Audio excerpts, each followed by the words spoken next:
আদম আলাইহিস সালামের দুই সন্তান হাবিল এবং কাবিল, এদের পশু জবের মাধ্যমে মানব সভ্যতার ইতিহাসে প্রথম কোরবান প্রচলিত হয়েছিল। আর আদম আলাইহিস সালামের দুই সন্তানের ধারাবাহিকতার সাথে সাথে নবী মুহাম্মদ পড়ুন সাল্লাল্লাহু আলাইহি ওয়াসাল্লাম পর্যন্ত যত নবী এবং রাসূল আল্লাহ তাআলা প্রেরণ করেছেন, প্রত্যেক নবী এবং রাসূলদের জন্য আল্লাহ তাআলা কোরবানের বিধান পরোক্ষভাবে এবং প্রত্যক্ষভাবে আল্লাহ তাআলা নির্ধারণ করে দিয়েছিলেন। সুবহানাল্লাহি বিহামদিক। এজন্য আল্লাহর শুকরিয়া জ্ঞাপন করার জন্য পশু জবেহ এটা মুসলমানদের জন্য এক বিরাট নিদর্শন।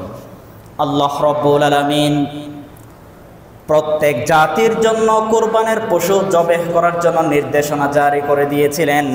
আল্লাহ রাব্বুল আলামিন সূরাতুল হাজ এর 34 নং আয়াতে বললেন, ওয়ালিকুল্লি উম্মাতিন জাআলনা মানসাকান লিয়াযকুরুসমাল্লাহি আলা মা রাযাকাহুম মিন বাহিমাতিল আনআম।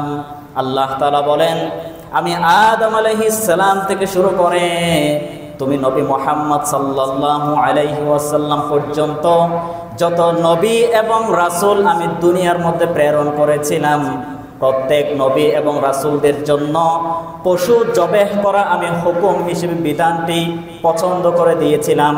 কেননা মানুষরা যেন তাদের জন্য চতুষ্পদ যে জন্তু আমি হালাল করেছি এগুলো পশু জবেহ করার সময় যেন তারা আল্লাহর নাম উচ্চারণ করতে পারে, আমি আল্লাহকে যেন তারা স্মরণ করতে পারে। এই জন্য যুগে যুগে প্রত্যেক নবী রাসূলদের জন্য কোরবানের পশু জবেহ করা আমি বিধান দিলাম। সুবহানাল্লাহ। আল্লাহ তাআলা বলতেছেন, প্রত্যেক যুগে যুগে যত নবী এবং রাসূল আমি প্রেরণ করেছি, প্রত্যেক নবী রাসূলদের জন্য কোরবানের পশু জবেহ করার বিধানকে আমি দিলাম, যাতে মানুষরা আমার দেওয়া পশু থেকে জবেহ করার মাধ্যমে তারা গোশত ভক্ষণ করতে পারে এবং আমি আল্লাহর নাম যেন তারা উপস্থাপন করতে পারে, স্মরণ করতে পারে, উচ্চারণ করতে পারে। এই জন্য আমি এই হিকমত অবলম্বন করার জন্য বিধানটি প্রত্যেক জাতিকে আমি দিলাম। সুবহানাল্লাহি বিহামদিহি। এজন্য কোরবানের পশু জবেহ করার সময় আল্লাহর নাম উচ্চারণ করা এটা বড় একটি নিয়ামত, এবং এই উচ্চারণ থেকে আমরা গাফিল হয়ে গিয়ে আমাদের নিজের মন মতো যদি পশু জবেহ করি এটা প্রত্যেক মুসলমানদের জন্য হারাম সাব্যস্ত হয়ে যায়। নাউযু বিল্লাহি মিন যালিক। এজন্য ইমাম আযম আবু হানিফা রাহিমাহুল্লাহ তিনি তার ফতোয়ার মধ্যে স্পষ্ট উল্লেখ করেছেন, যেই পশু অজ্ঞাতবশত আমার নাম উচ্চারণ করা হয় না তথা আল্লাহর নাম উচ্চারণ করা হয় না, ওই পশু তার জন্য ভক্ষণ করা হারাম হয়ে যায়। নাউযু বিল্লাহি মিন যালিক। এজন্য শুধু কোরবানের পশু নয়, আমাদের মেজবান কিংবা বিয়ে বাড়ির অনুষ্ঠান উদযাপন করার সময় যখন যে কোনো জন্তু আমি আপনি জবেহ করব, তখন অবশ্যই আল্লাহর নাম উচ্চারণ করে জবেহ করার জন্য বাধ্যতামূলক করে দিয়েছেন। তিনি কে? আল্লাহ।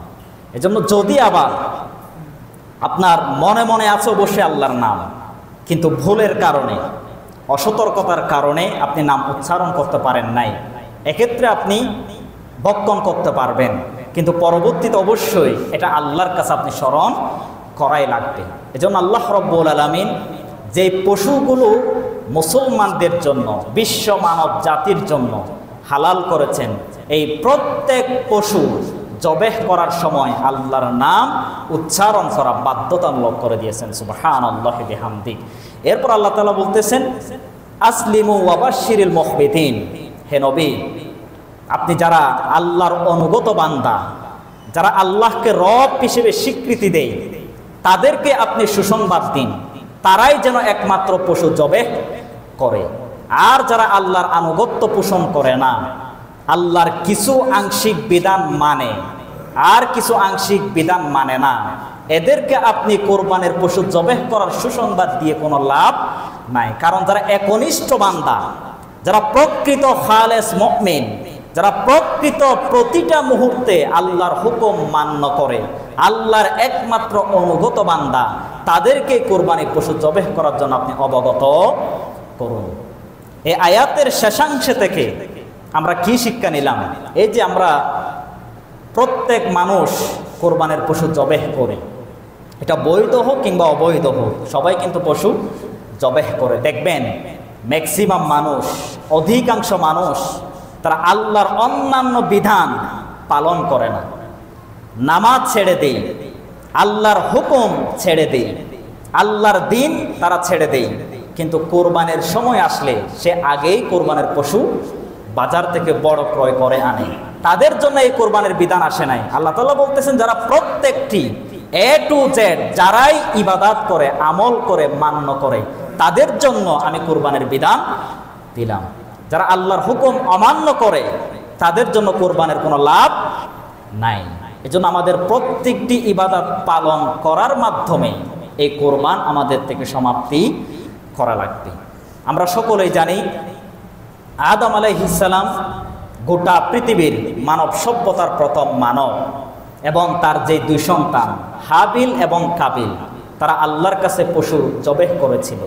কেন জবেহ করেছিল আমরা বিগত জুমায় আলোচনা করেছিলাম, এই ঘটনাটা আমি আর বললাম না। আদম আলাইহিস সালামের দুই সন্তান হাবিল এবং কাবিল, তারা নারীর জন্য, তাদের বোন সহোদর বোন বিবাহ বন্ধনে আবদ্ধ হওয়ার জন্য, তারা সুন্দরী রূপসী মেয়েকে বিয়ে করার জন্য যখন ঝগড়া ফাসাতে লিপ্ত হলো, যখন ভাই ভাইয়ের প্রতি আক্ষেপ নিয়ে কথা বলা শুরু করলো, তখন আদম আলাইহিস সালাম আল্লাহর কাছে বলেছিল, গো আল্লাহ, এই যে আমাকে দুই সন্তান দিলে, হাবিল এবং কাবিল, তারা তাদের সহোদর বোন আকলিমা এবং লিওয়াজা, তাদেরকে বিবাহ করার ইন্ডিকেটেড করে তারা ঝগড়া ফাসাতে লিপ্ত হয়ে গিয়েছে, তারা মার মুখে অবস্থায় নিপতিত হয়ে গিয়েছে, এদের সমাধান আমি কিভাবে করতে পারি? তখন আল্লাহ রব্বুল আলামিন একটা সুন্দর সিস্টেম আদম আলাইহিস সালামকে বললেন, ওগো আদম, ঠিক আছে, তারা যেহেতু একজন নারীকে বিয়ে করার জন্য দুজনেই ঝগড়া ফাসাতে লিপ্ত হয়ে গিয়েছে, তাদেরকে বলো তারা যেন আমাকে খুশি করার নিমিত্তে তাদের যে পছন্দনীয় পশু কিংবা ধান চাষ, এগুলো থেকে তারা যেন আল্লাহর জন্য ওয়াকফ করে দেয়, বিসর্জন করে দেয়, তারা যেন কুরবান হিসেবে সম্বোধন করে। তখন আদম আলাইহিস সালাম তার দুই সন্তান হাবিল এবং কাবিলকে ডাকলেন। তখন এই ঘটনাটি আদম আলাইহিস সালাম তার সন্তান উভয়জনকে জানিয়ে দিল, তোমাদের ইখলাসকে ঠিক রেখে, নিয়তকে ঠিক রেখে আল্লাহর জন্য তোমরা কোরবানি উপস্থাপন করো। যার কোরবান আল্লাহ তাআলা কবুল করবেন, সেই একমাত্র সুন্দরী রূপসী তার সহোদর বোনকে বিবাহ করার সুযোগ পাবে। আর যার কোরবান আল্লাহ তাআলা কবুল করবে না, সে ওই নারীকে বিবাহ করতে পারবে না। আল্লাহ রব্বুল আলামিন এই আয়াতটি তৎকালীন সর্বপ্রথম যে কাহিনী ঘটেছিল, এই মানব সভ্যতার প্রথম কাহিনী, শেষ যুগে এসে আমাদের নবী হযরত মুহাম্মদ পড়ুন সাল্লাল্লাহু আলাইহি ওয়াসাল্লামকে পুঙ্খানুপুঙ্খানুভাবে ঘটনাটি জানিয়ে দিল। আল্লাহ রব্বুল আলামিন সূরাতুল মাইদা ২৭ নং আয়াতে জানিয়ে দিলেন, ওয়াতলু আলাইহিম নাবা বানাই আদম বিল হক ইদ করবা কুরবানান ফাতুকবিলা মিন আহাদিহিমা ওয়ালাম ইউতাকাব্বাল মিনাল আখর قال لأقتلنك قال إنما يتقبل الله من المتقين। আল্লাহ তাআলা সাইয়েদনা মুহাম্মদ সাল্লাল্লাহু আলাইহি ওয়াসাল্লামকে স্পষ্ট জানিয়ে দিলেন, ওগো নবী মুহাম্মদ, তুমি তোমার জাতিকে আদম আলাইহিস সালামের দুই সন্তানের কথা তাদেরকে জানিয়ে দাও। তারা দুইজন যখন আল্লাহকে খুশি করার জন্য কোরবানির পশু উপস্থাপন করলো, তাদের একজনের কোরবান আমি আল্লাহ তাআলা গ্রহণ করেছিলাম, কবুল করেছিলাম, আর দ্বিতীয় জনের কোরবান আমি কবুল করি নাই, যার কোরবান আমি কবুল করলাম না, সে তার ভাইকে বলল লা আকতুলান্নাক, আমি তোমাকে অবশ্যই হত্যা করে ফেলব। আর যার কোরবান আমি কবুল করে নিয়েছিলাম, সে তার অপর ভাইকে বলল ইন্নামা ইয়াতাকাব্বালুল্লাহু মিনাল মুত্তাকিন, আল্লাহ তাআলা শুধু প্রকৃত মুমিন, প্রকৃত তাকওয়াবান এদের কোরবান আল্লাহ তাআলা কবুল করে নেন। সুবহানাল্লাহ। আল্লাহ তাআলা কাহিনী সুন্দর করে আদম আলাইহিস সালামের প্রেক্ষাপট নবী মুহাম্মদকে জানিয়ে দিল, ওগো নবী মুহাম্মদ, তুমি আদম আলাইহিস সালামের দুই সন্তানের কাহিনী আপনি জানিয়ে দিন। যখন তারা দুই ভাই আমাকে খুশি করার জন্য কোরবানি উপস্থাপন করলো, একজন সুন্দর দুম্বা, সবচাইতে উৎকৃষ্ট, সবচাইতে উত্তম যে প্রাণী, যে পশু, এই দুম্বাটি আমার কাছে কোরবান করলো। আরেক অপর ভাই সে যেগুলো পচনযুক্ত শস্য ক্ষেত কামার থেকে এগুলো উত্তোলন করে, ধান চাষ, গম চাষ যেগুলো পচন হয়ে গিয়েছে, এই পচাযুক্ত জিনিস আমার জন্য সে কোরবান করলো। অর্থাৎ আমি একজনের কোরবান ওই মুহূর্তে কবুল করেছিলাম, আর দ্বিতীয় জনের কোরবান আমি কবুল করে নাই। তৎকালীন সময়ে কোরবানের সিস্টেম ছিল, যার কোরবান কবুল করা হয়েছে তার পশু আসমান থেকে অগ্নিশিখা, আগুনের শিখা এসে ভস্মীভূত করে দেওয়া হতো, অর্থাৎ জ্বালিয়ে পুড়িয়ে সারকার করে দেওয়া হতো। আর যার কোরবান কবুল হতো না, এমনিতেই মাটির মধ্যে পড়ে থাকতো। দেখা গেল যে উৎকৃষ্ট প্রাণী দুম্বা আল্লাহর কাছে কোরবান দিল, তার কোরবান আল্লাহ তাআলা কবুল করলেন। আর যে পচনযুক্ত ধান চাষ কোরবান করলো, তার কোরবান আল্লাহ তাআলা কবুল করে নাই। পরবর্তীতে যার কোরবান কবুল হলো না, সে যেহেতু বলেছিল লা আকতুলান্নাক, আমি তোমাকে অবশ্যই হত্যা করে ফেলবো, সে তার ভাইকে নিমিষে হত্যা করে মাটির মধ্যে চাপা দিয়েছিল। পৃথিবীর মধ্যে সর্বপ্রথম খুনের প্রচলন, হত্যার প্রচলন আদম আলাইহিস সালামের সন্তানদের মধ্য থেকেই ভূমিষ্ঠ হয়েছিল। তাদের অবস্থা থেকে গোটা পৃথিবীতে প্রচলন হয়ে আসছে। এজন্য দেখবেন মানুষকে হত্যা করার জন্য, নিহত করে ফেলার জন্য, তাকে কতল করার জন্য ন্যূনতম চিন্তা করে না। যার বাস্তবিক প্রমাণ আজ বাংলাদেশে আমরা প্রত্যেক দিন নিউজ ফিডে, আমরা পত্রিকায় তথ্য পাচ্ছি, অমুক এলাকায় অমুক জায়গায় নিজের বাপ নিজের সন্তানকে হত্যা করে ফেলে, নিজের ভাই নিজের ভাইকে হত্যা করে ফেলে, নিজের স্ত্রী তার স্বামীকে হত্যা করে ফেলে, আবার নিজের স্বামী তার স্ত্রীকে হত্যা করে ফেলে। এরকম চিত্র দেখা যায় নাকি যায় না? যায়। মানব সভ্যতায় এই যে খুনের প্রচলন এবং নিকৃষ্টতম অবস্থায় আজ পরিণত হয়ে গিয়েছে। মানুষরা খুনের ভয়াবহতা, হত্যার ভয়াবহতা, এগুলো থেকে আজ মানুষ গাফিল হয়ে গিয়েছে। এজন্য আমরা যথেষ্ট পরিমাণে মানুষের প্রতি সম্মাননা জানিয়ে, মানুষের প্রতি মূল্যায়ন করে, আমাদের মধ্য থেকে যেন কোনো মানুষ কষ্ট না পায়, কিংবা হত্যা তো দূরের কথা, সে যেন ন্যূনতম আঘাতপ্রাপ্ত না হয়, সেদিকে খেয়াল রাখবো ইনশাআল্লাহ। আদম আলাইহিস সালামের দুই সন্তান হাবিল এবং কাবিল, তাদের মাধ্যমে কোরবানের প্রচলন শুরু হয়। এরপরে ধারাবাহিকতার সাথে আল্লাহ রব্বুল আলামিন যুগে যুগে যত নবী এবং রাসূল প্রেরণ করেছিলেন, প্রত্যেক নবী রাসূলদের জন্য কোরবানের বিধান আল্লাহ তাআলা দিয়েছিলেন। আবার আমাদের বিগত যে সমস্ত নবী রাসূলদের জামানায় কোরবান দেওয়া হয়েছিল, তারা পশু জবেহ করার পরে নিজের পশুর গোশত তারা ভক্ষণ করতে পারত না, তাদের জন্য এটা হারাম ছিল। নিজের পশু জবেহ করে নিঃস্ব, অসহায়, ফকির, মিসকিন এদেরকে বন্টন করে দেওয়া হতো। নিজের পশুকৃত জবেহ থেকে তারা ভক্ষণ করতে পারত না। কিন্তু তার ব্যতিক্রম করলেন আমাদের নবী মুহাম্মদ সাল্লাল্লাহু আলাইহি ওয়াসাল্লামের উম্মতের সুবিধার্থে তারা যেন নিজের পশু জবেহ করে ওই পশু থেকেই তারা যেন গোশত ভক্ষণ করে, এই সিস্টেম, এই বিধান আল্লাহ তাআলা আমাদের জন্য উন্মুক্ত রেখেছেন। সুবহানাল্লাহি বিহামদি।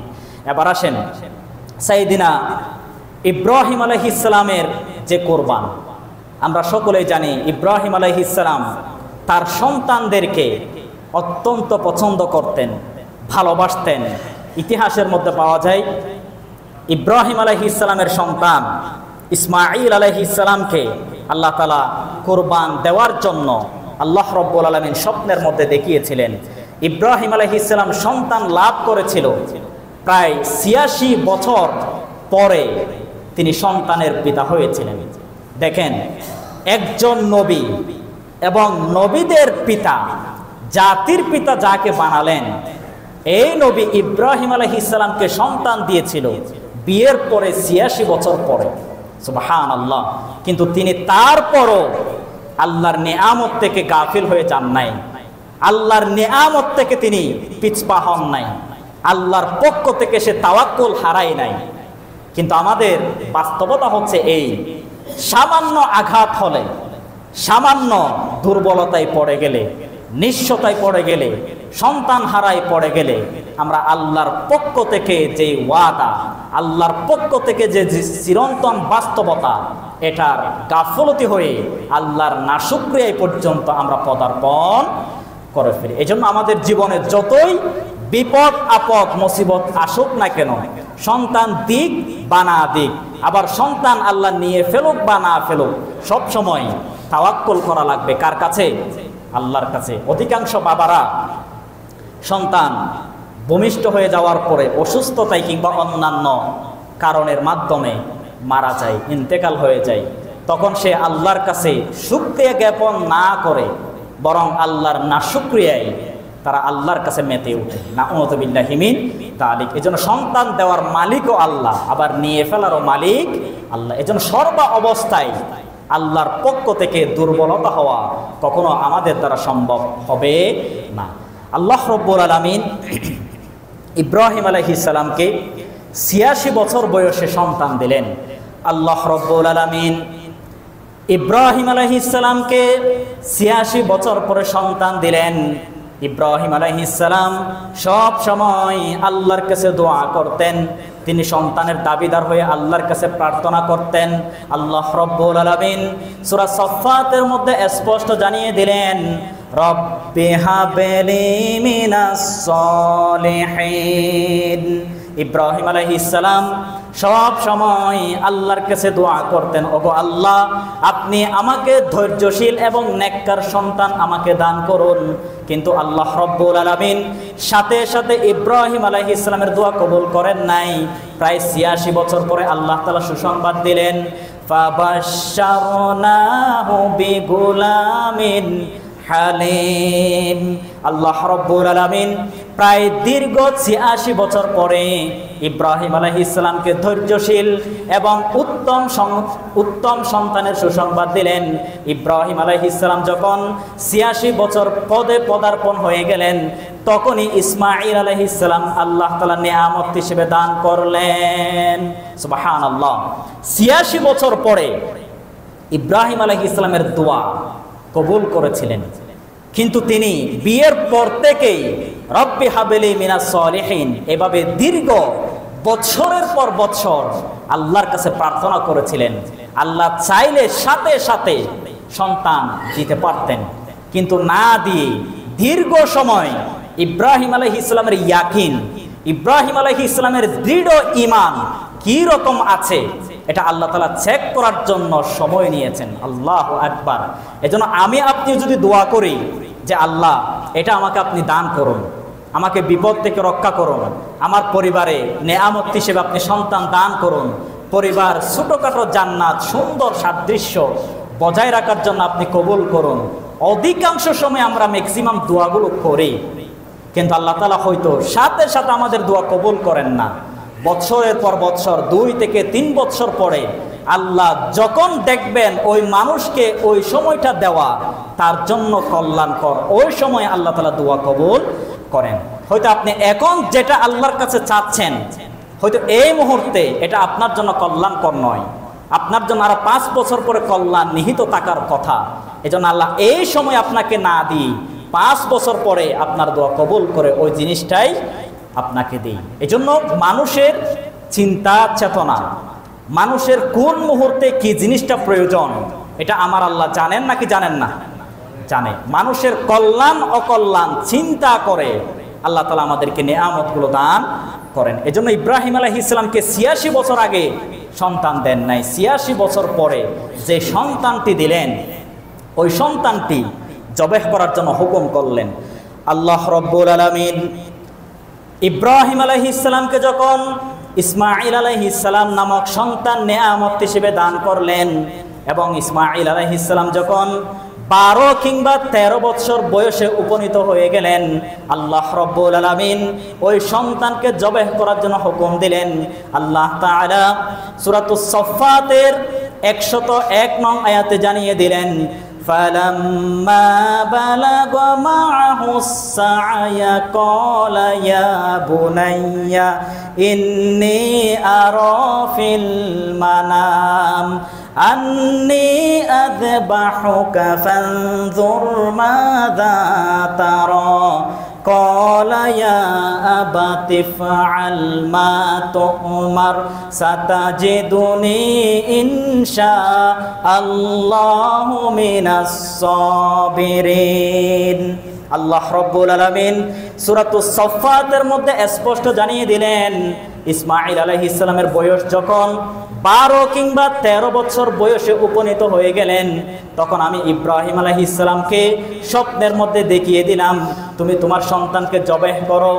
এই স্বপ্নটা যখন ইব্রাহিম আলাইহিস সালাম যখন দেখে ফেললেন, ইব্রাহিম আলাইহিস সালাম সাথে সাথে তার সন্তান ইসমাঈল আলাইহিস সালামের কাছে গমন করলেন এবং বললেন, হে আমার প্রিয় বৎস, আমি স্বপ্নের মধ্যে তোমাকে জবেহ করার নিদর্শন আমি স্বপ্নের মধ্যে দেখেছি, তোমার অভিমত জানাও, আমি তোমাকে পিতা হিসেবে জবেহ করব নাকি করব না, তুমি আমাকে অনুমতি দাও। তখন ইসমাঈল আলাইহিস সালাম তার বাবাকে সাথে সাথে উত্তর দিয়ে দিলেন যে আল্লাহ রব্বুল আলামিন তোমাকে স্বপ্নের মধ্যে আমাকে জবেহ করার নিদর্শন দেখালেন, এটা কখনো মিথ্যা হতে পারে না, এটা কখনো শয়তানের কুচক্রি হতে পারে না, এটা আল্লাহ রব্বুল আলামিন আপনাকে খুশি করে এবং আমাকে পছন্দ করে আমাকে জবেহ করার হুকুম আপনাকে ইলহাম হিসেবে স্বপ্নের মধ্যে দেখিয়ে দিলেন, এই জন্য আপনি আমাকে জবেহ করুন। অবশ্যই আপনি আমাকে ধৈর্যশীল এবং নেককার বান্দাদের মধ্যে পেয়ে যাবেন। সুবহানাল্লাহ। একটু ভালো করে লক্ষ্য রাখেন, ইব্রাহিম আলাইহিস সালাম যখন স্বপ্নের মধ্যে দেখলেন তার সন্তানকে জবেহ করা ফেলা হচ্ছে, তখন তার সন্তানের কাছে অনুমতি নিতে গেলেন। এখানে আরেকটা কথা ভালো করে বুঝেন, আল্লাহর হুকুম মান্য করার ক্ষেত্রে গিয়ে কোনো মানুষের অনুমতির কোনো প্রয়োজন পড়ে না, কিন্তু ইব্রাহিম আলাইহিস সালাম তার সন্তানের অনুমতি নেওয়ার কারণ এই, কারণ আল্লাহ তাআলা বলেছিল ফাবাশশারনাহু বিগুলামিন হালিম। হালিম শব্দের অর্থ হচ্ছে ধৈর্যশীল, প্রখর মেধা সম্পন্ন ব্যক্তিত্ব। এটা যাচাই করার জন্য তার পিতা এইরকম একটা সিদ্ধান্ত, এরকম ভয়াবহ নিদর্শন জবেহ করে ফেলে, একটা মানব জীবন্ত অবস্থায় জবেহ করে ফেলা এটা ছোটখাটো বিষয় নয়। এজন্য তার পিতা তার সন্তানের যোগ্যতা, তার সন্তানের ধৈর্যশীলতা রক্ষার জন্য অনুমতি নিতে গেলেন এবং আল্লাহ যে কথাটি বলেছিল হালিম, এটাই প্রতিফলিত হয়েছে। সুবহানাল্লাহ। সন্তান বলল, গো আমার পিতা, যে স্বপ্নে আমাকে জবেহ করার আদিষ্ট হয়েছেন এটা সরাসরি আল্লাহ তাআলা আপনাকে প্রেরণ করেছেন, এটা শয়তানের কোনো কুচক্রি, শয়তানের ধোঁকা হতে পারে না। সুতরাং আপনি অবশ্যই আমাকে ধৈর্যশীল বান্দাদের মধ্যে পেয়ে যাবেন, আমি আপনাকে বাধা দিব না। জবেহ করার সময় আমি নড়াচড়া করব না, আমি ঠিক ফরওয়ার্ড ভাবে থেকে আপনার হুকুম মান্য করার জন্য আমি উৎসর্গ করলাম আমার জীবন। সুবহানাল্লাহ। আল্লাহ রাব্বুল আলামিন ইব্রাহিম আলাইহিস সালামের স্বপ্নের মাধ্যমে ইসমাঈল আলাইহিস সালামকে জবেহ করার যে হুকুম দিলেন, ইব্রাহিম আলাইহিস সালাম তার সন্তানকে যখন বললেন আমি তোমাকে জবেহ করব, ইসমাঈল আলাইহিস সালাম আল্লাহ এবং তার বাবার কথা অনুযায়ী কুরবানির পশু হিসেবে জবেহ করার জন্য রাজি হয়ে গেলেন। আল্লাহ রাব্বুল আলামিন সূরা সাফফাতের পরের আয়াতে জানিয়ে দিলেন, ফালাম্মা আসলামা ওয়া তাল্লাহু লিল জাবিন। আল্লাহ তাআলা বলেন, পিতা এবং পুত্র যখন আমার হুকুম পালন করার জন্য রাজি হয়ে গেলেন, তখন আমি ডাক দিলাম, ওয়ানাদাইনাহু আইয়া ইব্রাহিম। আমি আল্লাহ রাব্বুল আলামিন ইব্রাহিম আলাইহিস সালামকে ডাক দিলাম। সে যখন তার সন্তানকে জবেহ করার জন্য হুকুম বাস্তবায়ন করা শুরু করলেন, আমি ইব্রাহিম আলাইহিস সালামকে ডাক দিলাম, قد صدقت الرؤيا إنا كذلك نجزي المحسنين। আমি আল্লাহ রাব্বুল আলামিন ইব্রাহিম আলাইহিস সালামকে ডাক দিলাম, স্বপ্নের মধ্যে তোমার সন্তানকে জবাহ করার নিদর্শন আমি যেভাবে দেখিয়েছিলাম তুমি সেভাবে বাস্তবায়ন করে ফেলতেছো।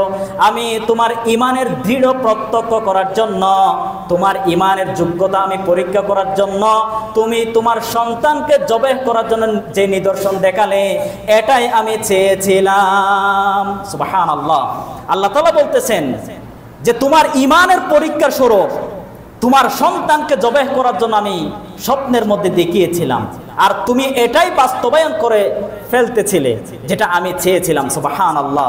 সুতরাং ইন্না হাযা লাহুয়াল বালাউল মুবিন, এটা সুস্পষ্ট তোমার কাছে একটি পরীক্ষা ছিল। সুবহানাল্লাহ।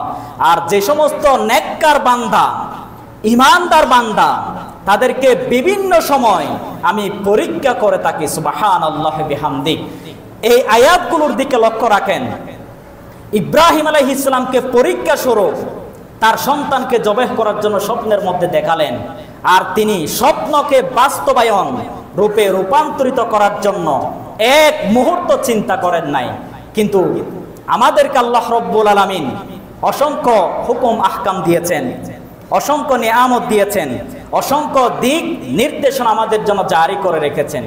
কিন্তু দুর্ভাগ্যের বিষয়, আমাদেরকে অথেন্টিক ওয়াহইর মাধ্যমে আল্লাহ তাআলা হুকুম দিয়েছেন, এই হুকুমকে আমরা অমান্য করি।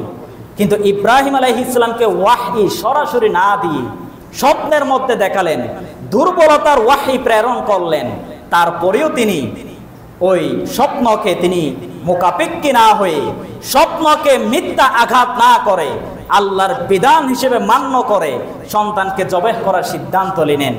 আজও আল্লাহ রাব্বুল আলামিন আমাদেরকে যে হুকুম আহকাম দিয়েছেন, প্রত্যেক হুকুম আহকাম আমরা যদি বাস্তবে রূপান্তরিত করতে পারি, আল্লাহ রাব্বুল আলামিনের কাছে আমাদের কুরবান কবুল হওয়ার সম্ভাবনা থাকবে ইনশাআল্লাহ।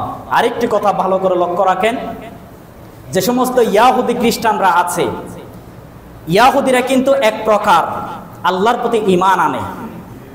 ইয়াহুদি এবং খ্রিস্টান, ইয়াহুদিরা আল্লাহর প্রতি এক প্রকার ঈমান আনে, কিন্তু তারা ঈসা আলাইহিস সালাম এবং অন্যান্য নবী তাদের প্রতি তাদের বিশ্বাস ছিল না। কারণ আল্লাহ যে একজন আছে ইয়াহুদিরা কিন্তু বিশ্বাস করে এবং আহলে কিতাব হিসেবে সম্বোধন করা হয়। তৎকালীন সময়ে ইব্রাহিম আলাইহিস সালামের যে দুই সন্তান ইসমাঈল আলাইহিস সালাম এবং ইসহাক আলাইহিস সালাম, এই ইয়াহুদি এবং খ্রিস্টান তারা মনে করে ইসমাঈল আলাইহিস সালামকে জবাহ করা হয় নাই, এটা ইসহাক আলাইহিস সালামকে জবাহ করা হয়েছিল। কিন্তু আল্লাহ রাব্বুল আলামিনের ঘোষণা অনুযায়ী, তাফসিরের রিওয়ায়াত, ব্যাখ্যা, হাদিসের বিশারত অনুযায়ী আল্লাহ রাব্বুল আলামিন ইসমাঈল আলাইহিস সালামকে জবাহ করার হুকুম দিয়েছিলেন। কেননা ইব্রাহিম আলাইহিস সালামের যে প্রথম সন্তান এটা ইসমাঈল আলাইহিস সালাম ছিল, আর ইসহাক আলাইহিস সালাম যখন ভূমিষ্ঠ হলেন তখন ইব্রাহিম আলাইহিস সালামের বয়স ছিল ৯৯ বছর, দ্বিতীয় সন্তান। সুতরাং প্রথম সন্তান যেহেতু ইসমাঈল আলাইহিস সালাম, আল্লাহ তাআলা ইসমাঈল আলাইহিস সালামকে জবাহ করার হুকুম দিয়েছিলেন। এবার প্রশ্ন, যে ইয়াহুদি খ্রিস্টানরা ইসমাঈল আলাইহিস সালামকে মাইনাস করে দিয়ে ইসহাক আলাইহিস সালামকে কেন সম্মান জানায়? ইসহাক আলাইহিস সালামের দুর্বলতার তত্ত্ব কেন তারা গোটা বিশ্বে ছড়ায়? এর কারণ হচ্ছে ইব্রাহিম আলাইহিস সালামের যে দুই সন্তান ইসমাঈল এবং ইসহাক, আবার ইসহাক আলাইহিস সালাম থেকে ইয়াকুব আলাইহিস সালাম, ইয়াকুব আলাইহিস সালাম থেকে ইয়াহুদা, এই ইয়াহুদি জাতি তাদের বংশের লিডার ইসহাক আলাইহিস সালাম তাদের আদি পিতা। এই জন্য ইসহাক আলাইহিস সালামকে সম্মান দেওয়ার জন্য ইসহাক আলাইহিস সালামকে জবাহ করা হয়, এরকম মিথ্যা তথ্য তারা ছড়ানো হয়। কিন্তু প্রকৃত অর্থে আল্লাহ রাব্বুল আলামিন ইসমাঈল আলাইহিস সালামকেই জবাহ করেছিলেন। এবং ইসমাইল আলাইহিস সালামের বংশ থেকে গোটা পৃথিবীতে আর কোনো নবী এবং রাসূল আল্লাহ তাআলা প্রেরণ করেন নাই। একেবারে শেষ নবী মুহাম্মদ সাল্লাল্লাহু আলাইহি ওয়াসাল্লাম তার বংশ থেকে নবী হিসেবে পছন্দ করলেন। আর ইসহাক আলাইহিস সালাম থেকে বানু ইসরাঈলের যে নবী রাসূল ছিল তারা সর্ব উৎকৃষ্ট অবস্থায় ইসহাক আলাইহিস সালামের বংশধর ছিল। এজন্য আমাদের নবীর আলাদা একটা মর্যাদা, তার বিগত কোনো নবী রাসূল ওই বংশ থেকে আসে নাই। সরাসরি ইব্রাহিম আলাইহিস সালামের পরে ইসমাঈল, ইসমাঈল আলাইহিস সালামের পরেই আমাদের নবীর স্থান। সুবহানাল্লাহি বিহামদিহি।